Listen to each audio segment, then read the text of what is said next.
معروف دینی اسکالر اور مبلغ مولانا طارق جمیل کی صحت کے بارے میں سوشل میڈیا پر پھیلی ہوئی خبروں کی حقیقت سامنے آ گئی۔ 2 روز قبل بلڈ پریشر کم ہونے کی وجہ سے گر کر زخمی ہونے والے مولانا طارق جمیل کی طبیعت اب مکمل طور پر بحال ہو چکی ہے اور چہرے کا زخم بھی کافی حد تک مندمل ہو چکا ہے۔ تفصیلات کے مطابق گزشتہ 2 روز سے سوشل میڈیا پر معروف مبلغ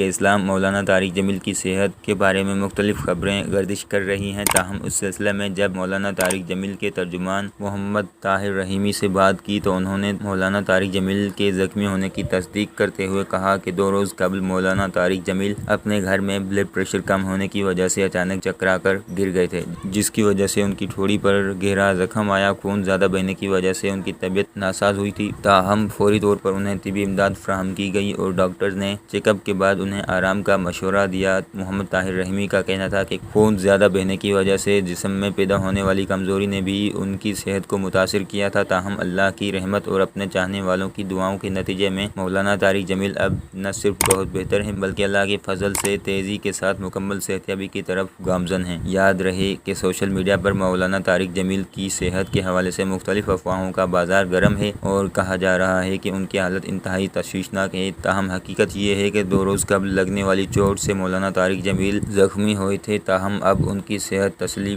بخش ہے۔